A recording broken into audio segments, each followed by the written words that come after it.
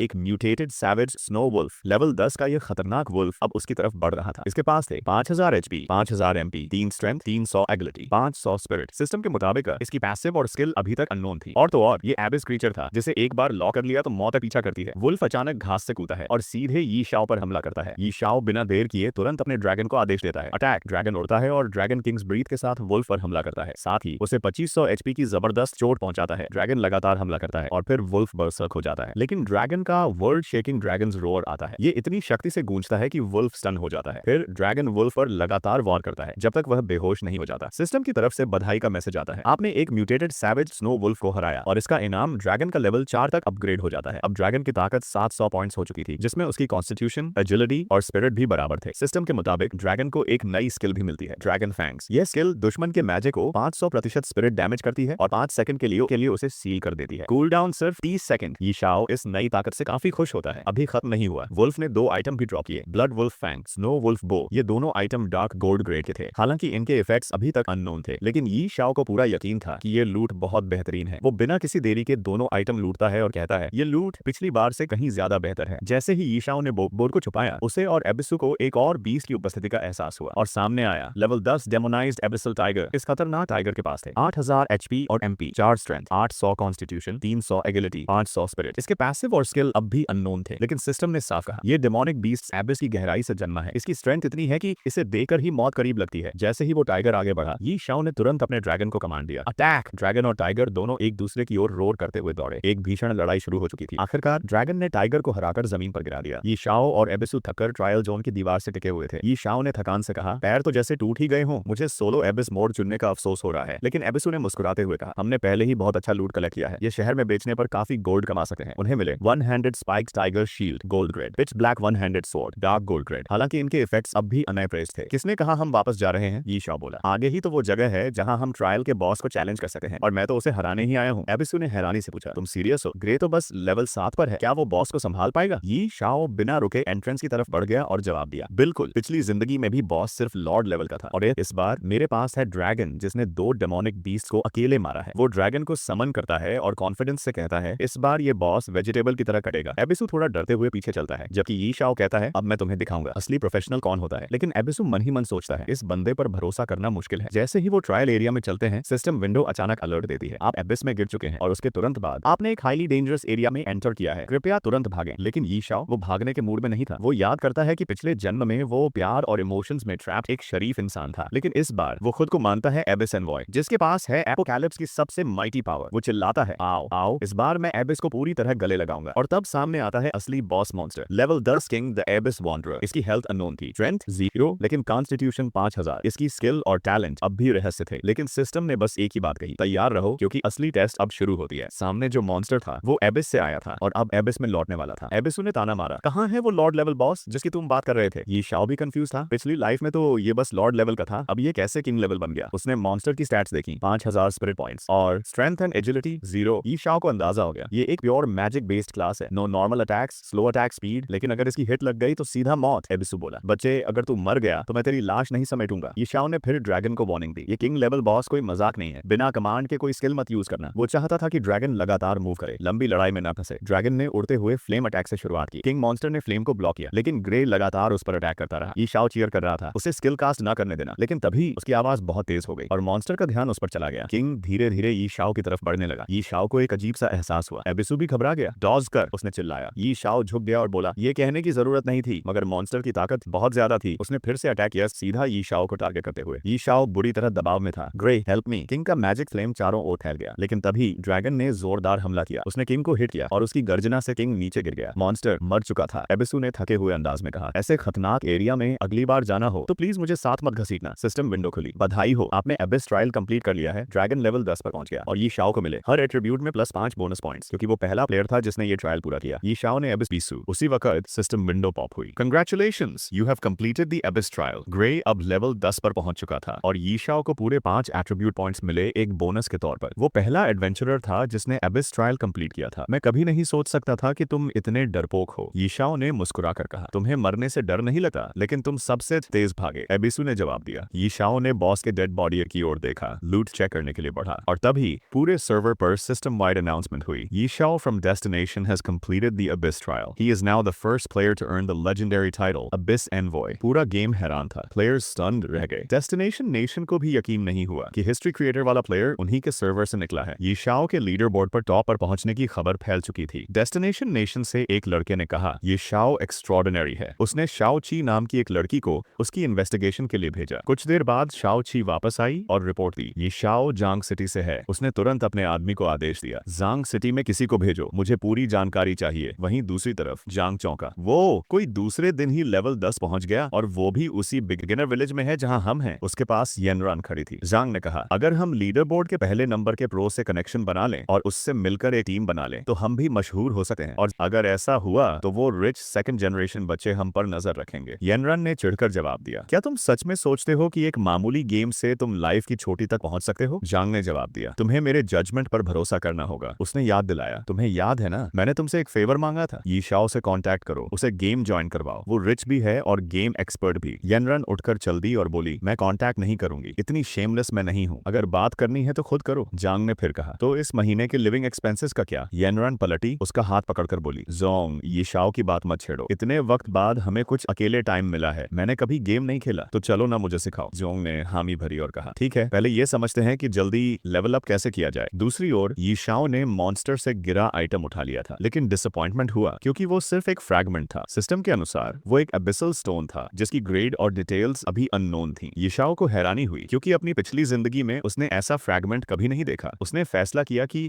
इसे अभी भूल जाना ही सही होगा, किसी मौके पर इसकी अप्रेजल करवाएगा। अब जब ट्रायल पूरा हो चुका था तो उसने बिगिनर विलेज छोड़ने का फैसला किया और मेन सिटी की ओर निकल पड़ा। पोर्टल से वो सीधे बाहर आया जहां गेट पर गार्ड खड़ा था। गार्ड हैरान था, तुमने अकेले एबिस ट्रायल क्लियर कर लिया? यी शाओ ने कहा, टाइम वेस्ट मत करो, मुझे मेन सिटी कनेक्ट करो, अब मुझे इस विलेज से निकलना है। गार्ड ने पोर्टल एक्टिवेट किया और जाने से पहले यी शाओ को बधाई दी। सिस्टम ने उसे गाइड टोकन दिया जिससे वो फ्रीली मेन सिटी में आ जा सकता था, और साथ ही उसे मिला epic item badge of valor, क्योंकि उसने abyss level advanced trial solo clear किया था। जब यी शाओ ने रिवॉर्ड खोला तो उसे मिला एपिक बैज ऑफ वैलर, एक हीरो का सिंबल। सिर्फ वही इसे पा सकता है जो इन्फर्नल लेवल ट्रायल को कंप्लीट करे। ये एम्पायर का सबसे बड़ा सम्मान था। एपिक बैज ऑफ वैलर के साथ यी शाओ को स्टैट्स में एक्स्ट्रा बोनस भी मिला, 20 एडिशनल बेस स्टैट पॉइंट्स और 3 एक्स्ट्रा चरिज्मा पॉइंट्स। उसका पैसिव पावर ये था, जब उसका एचपी 30% से नीचे गिरता तो उसकी स्ट्रेंथ 10% बढ़ जाती पूरे 1 मिनट के लिए। यी शाओ ने अपने पेट्स को बुलाया और कहा, अब हम मेन सिटी की तरफ जा रहे हैं। पोर्टल से एंट्री लेते ही वो लोग विंडलीफ मेन सिटी पहुंच गए। यी शाओ ने गौर किया, शहर बहुत शांत था। उसकी पिछली जिंदगी में यही जॉब ट्रांसफर स्क्वायर 100 से भी ज्यादा लोगों से भरा रहता था। इस बार जल्दी आने का फायदा साफ दिख रहा था। चलो, हमें बीस्ट मास्टर गुटल को ढूंढना है, यी शाओ ने कहा। एबिसू थोड़ा कंफ्यूज हुआ, तुम तो खुद ऑलरेडी बीस्ट मास्टर हो, फिर ये सब क्यों? यी शाओ ने कुछ नहीं बताया, बस इतना कहा, तुम्हें जल्दी ही समझ आ जाएगा। कुछ देर बाद वो उस जगह पहुंचे जहां बीस्ट मास्टर गोल्डा गुटल बैठा था। यी शाओ उसके पास गया और बोला, मैं अपनी जॉब ट्रांसफर करना चाहता हूँ। गुटल ने बेरुखी से कहा, किसी और को ढूंढ लो, मुझ परेशान मत करो। यी शाओ ने जवाब दिया, मैं हिडन क्लास बीस्ट विस्परर बनना चाहता हूँ, मुझे नहीं लगता कि कोई और उस क्लास को संभाल सकता है। गटल ने हंसते हुए कहा, क्या तुम समझते हो कोई भी बीस्ट विस्परर बन सकता है? पहले अपनी ताकत साबित करो, सिटी के बाहर जाओ और गेल डीमन वुल्व्स के 100 आंखें लेकर आओ। सिस्टम विंडो पॉप हुई। Quest received eyes of the demon Wolves, task defeat 100 elite monsters, और उनके आईज वापस लाओ। एबिसू सोच में पड़ गया, यी शाओ को इस हिडन क्लास के बारे में पता कैसे है? लेकिन यी शाओ कुछ नहीं बोला। वो गुटल की ओर देखता रहा और बोला, मुझे नहीं लगता मुझे 100 दानव कुत्ते मारने की जरूरत है। गुटल भड़क गया, तुम जैसे बेकार प्लेयर से तो कोई उम्मीद भी नहीं थी, दफा हो जाओ और मेरा टाइम बर्बाद मत करो। यी शाओ हल्का मुस्कुराया, आपको गलतफहमी हुई है, मैं ये नहीं कह रहा कि मैं किल नहीं कर सकता, बल्कि मुझे लगता है कि मेरी ताकत साबित करने के लिए एक आइटम ही काफी है। यी शाओ ने एपिक बैज ऑफ वैलर बाहर निकाला और गुटल को दिखाया। गुटल की आंखें फटी की फटी रह गईं। तुमने infernal level trial solo complete किया? यी शाओ ने करेक्ट किया। नहीं, एबिस लेवल एडवांस्ड ट्रायल। गुटल ने पूछा, तुम्हारी टीम में कितने लोग थे? यी शाओ ने गर्व से कहा, मैं अकेला था। गुटल हंस पड़ा और बोला, मैंने पहली नजर में ही पहचान लिया था, तुम कोई आम प्लेयर नहीं, एक फायर जैसा ड्रैगन हो, दूसरों से अलग। यी शाओ ने ताना मारा, पहली नजर में? अभी तो मुझे बेकार कह रहे थे। एबिसू ने भी कहा, तुम्हारा मूड तो पन्ना पलट पलटने से भी तेज बदलता है। अब जब गुटल पूरी तरह से इम्प्रेस था, यीशाओ ने पूछा, तो अब क्या मैं बीस्ट विस्परर बन सकता हूँ? गुटल तुरंत मान गया, बिल्कुल, लेकिन एक आखिरी चीज, मैं देखना चाहता हूँ कि तुम किस बीस्ट को साथ लेकर चलते हो। यीशाओ ने अपना ड्रैगन समन किया। गुटल स्टन्ड रह गया। वो कोई नॉर्मल बीस्ट नहीं था, बल्कि एक गॉड टियर बीस्ट था और साथ ही ड्रैगन हैचलिंग भी। गुटल डिसबिलीफ में था। उसने कहा कि उसने अपनी पूरी जिंदगी में कभी भी गॉड टियर बीस्ट को अपनी आंखों से देखने की उम्मीद नहीं की थी। ये मेरा ड्रीम बीस्ट है, वो बड़बड़ाया। लेकिन फिर उसने चौंकाने वाली बात कही, बीस्ट विस्परर जैसी क्लास इस बीस्ट के काबिल नहीं है। और तभी उसने फैसला लिया यीशाओ को रॉयल चीफ बीस्ट टेमर के पास भेजने का। उसने एक रेफरल लेटर यीशाओ को सौंपा और कहा, इस एड्रेस पर जाओ, वही तुम्हारी असली मंजिल है। यीशाओ की खुशी का ठिकाना नहीं रहा। उसे कभी उम्मीद नहीं थी कि उसे ये मौका मिलेगा। जैसे ही उसने लेटर एक्सेप्ट किया, सिस्टम विंडो पॉप हुई। Hidden class quest triggered dragon whisperer. वो दोनों अगले डेस्टिनेशन की ओर बढ़ने लगे। चलते हुए एबिसु बोला, तुम कितने लकी हो, हिडन क्लास मिल गई। यीशाओ ने जवाब दिया, रॉयल चीफ बीस्ट टेमर तो रॉयल सिटी में है, जो यहाँ से काफी दूर है, लेकिन उससे पहले मुझे एक और काम निपटाना है। एबिसु ने फिर पूछा, अब कहाँ? यीशाओ ने बस इतना कहा, बस मेरे साथ चलो, एक और हिडन क्वेस्ट है। थोड़ी देर बाद वो एक चर्च के बाहर पहुंचे। उस चर्च में एक बेहद चार्मिंग और एलिगेंट लेडी चल रही थी। साथ में 4 गार्ड्स भी थे। एबिसु को लगा कहीं यीशाओ मुझे बेचने तो नहीं आया, लेकिन यीशाओ ने बताया, ये है lady Cheryl, farmer city Lord की विडो, एक अमीर और बेहद खूबसूरत महिला। यीशाओ उनकी ओर बढ़ा, लेकिन एक गार्ड ने रास्ता रोक दिया। पहचान बताओ। यीशाओ ने शांति से जवाब दिया, रिस्पेक्टेड लेडी शेरल, आप हमेशा दुखी क्यों दिखती हैं? क्या कोई ऐसा दुख है जिसमें मैं मदद कर सकूं? लेडी शेरल ने कहा, हाँ, एक पर्सनल आइटम है जो मैं खो चुकी हूँ। अगर तुम उसे ढूंढ पाओ तो मैं तुम्हारी कर्जदार रहूंगी। सिस्टम विंडो पॉप हुई। Quest received, retrieve lady Sheryl's beautiful flower. Yishao ने मुस्कुराकर कहा, ब्यूटीफुल लेडी, निश्चिंत रहिए, मैं ये काम जरूर पूरा करूंगा। डील होने के बाद यीशाओ पूरे टाउन में घूमने लगा। एबिसु को हैरानी हुई, फ्लावर तो शायद गार्डन या सिटी के बाहर होना चाहिए। यीशाओ ने कहा, वो कोई आम फूल नहीं है, लेडी शेरल एक खास आइटम की बात कर रही हैं। एबिसु ने पूछा, क्या तुम्हें पता है वो कहाँ मिलेगा? यीशाओ ने सिर हिलाया, हाँ, वो एक खास टूल शॉप में मिलेगा। शॉप में पहुंचते ही यीशाओ ने शॉपकीपर से कहा, मैंने सुना है आपके यहाँ ट्रेजर बॉक्सेस मिलते हैं। शॉपकीपर ने कंफर्म किया, हाँ, ये बॉक्सेस अंदर प्री हिस्टोरिक ड्रैगन बोन्स या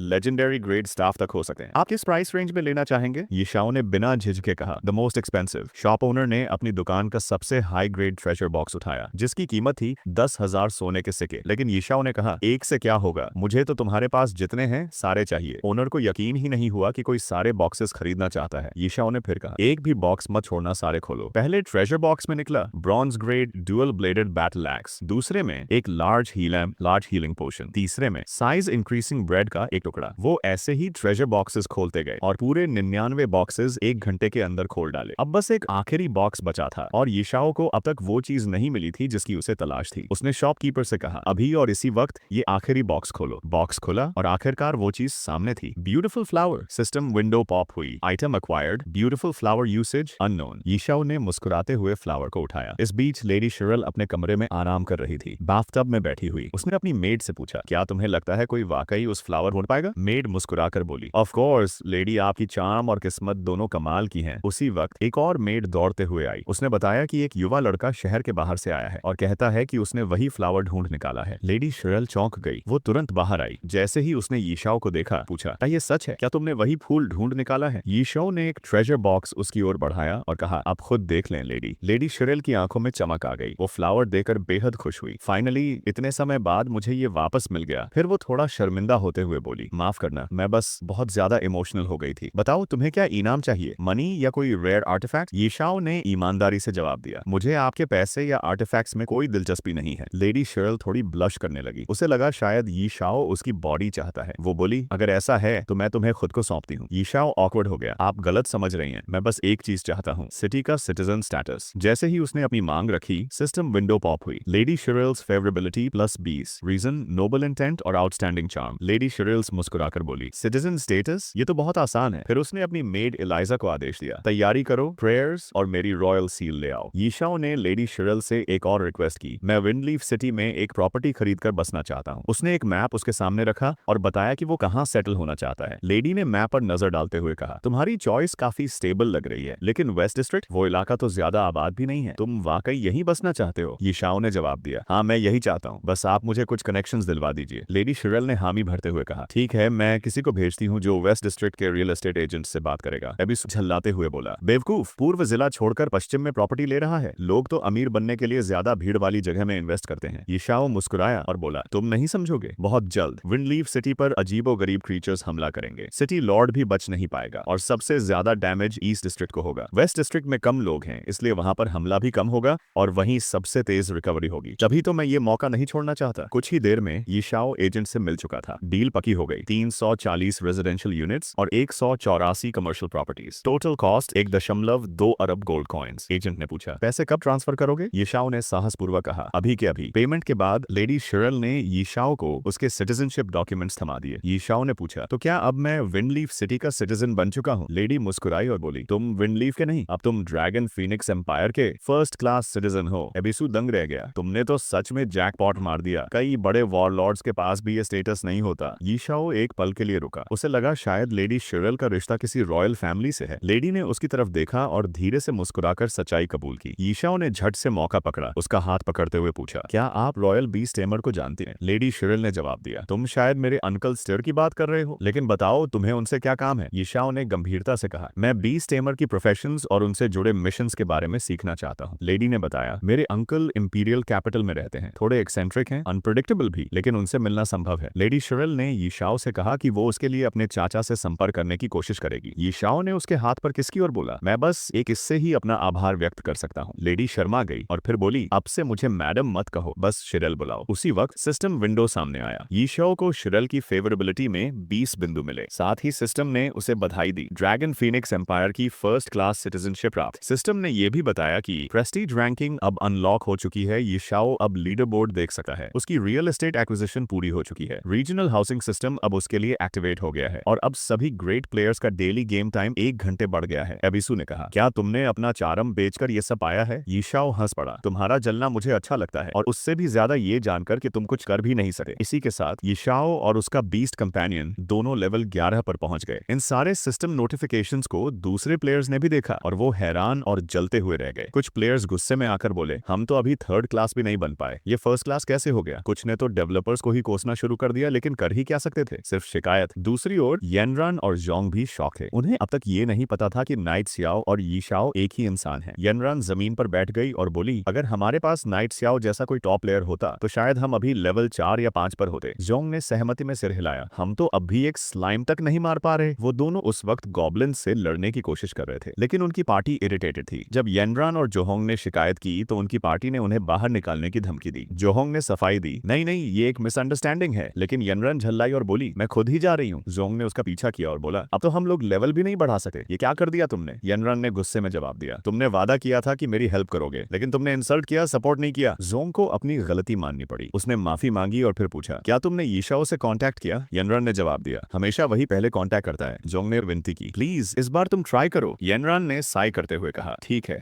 मैं लॉग आउट करने के बाद कांटेक्ट करूंगी। जोंग ने मुस्कुराते हुए कहा, मैं गुड न्यूज का इंतजार करूंगा। येनरान ने अपना इंटरफेस खोला, लॉग आउट किया और फिर अपना फोन उठाया। उसने यीशाओ को एक मैसेज भेजा, मैं गेम खेल रही हूँ, आप जल्दी से इक्विपमेंट खरीदो और मेरी और जोंग की हेल्प करो लेवल बढ़ाने में। येनरान ने यीशाओ को मैसेज करते हुए हंसते हुए लिखा, अगर तुम मुझे लीडर बोर्ड में पहुंचा दो तो मैं तुम्हें अपना बॉयफ्रेंड मान लूंगी। फिर खुद से बोली, अच्छी बात है, मैं दिल की बड़ी हूँ, इस बार माफ कर रही हूँ। लेकिन 5 मिनट बीत गए और कोई रिप्लाई नहीं आया। उसे हैरानी हुई जब देखा यीशो ने उसे अपनी फ्रेंड लिस्ट से हटा दिया है। येनरान इंसल्टेड महसूस कर रही थी। गुस्से में उसने कसम खाई, अब मेरे और यीशो के बीच सब कुछ खत्म है। सीन कट होता है। इस वक्त यीशाओ विंडलीफ सिटी के ईस्टर्न डिस्ट्रिक्ट में था, लेकिन उसे पता था कि उसका वेस्टर्न डिस्ट्रिक्ट भी एक दिन ऐसे ही चमकेगा। वो एक अप्रेजल शॉप में पहुंचा। जैसे ही वो अंदर गया, शॉप का एम्प्लॉई बोला, हम सिर्फ सिल्वर ग्रेड या उससे ऊपर के इक्विपमेंट का ही इवैल्यूएशन करते हैं। यीशाओ मुस्कुराया और डार्क गोल्ड टियर इक्विपमेंट उसकी ओर बढ़ा दिया। एम्प्लॉई दंग रह गया और बोला, इसका इवैल्यूएशन तो ओनर ही करेंगे, तभी सक्सेस इंश्योर्ड होगी। यीशाओ ने कहा, बकवास बंद करो, सीधा सक्सेस रेट बताओ। एम्प्लॉई बोला, मैं गोल्ड टियर अप्रेजर हूँ, 80% सक्सेस रेट है और डार्क गोल्ड इक्विपमेंट की कीमत 100 गोल्ड कॉइन्स प्रति आइटम है। यीशाओ ने जवाब दिया, कोई दिक्कत नहीं, अप्रेजल शुरू करो। उसने एक के बाद एक अपने सारे डार्क गोल्ड आइटम टेबल पर रख दिए। एम्प्लॉई फिर से हैरान हो गया। यीशाओ ने कहा, जल्दी करो, मुझे देर हो रही है। एम्प्लॉई ने एक लेवल 10 नाइट पेंडेंट को जांचा, +40 स्पिरिट, +40 स्ट्रेंथ और 20% डार्क एट्रीब्यूट डैमेज। एम्प्लॉई चौंक कर बोला, इसके स्टैट स्टैट्स तो इंसान हैं। यीशाओ ने सिर हिलाया। नॉट बैड, आगे बढ़ो। कुछ देर बाद शॉप से निकलने के बाद एबेसु मुस्कुराया और यीशाओ को गौर से देखा।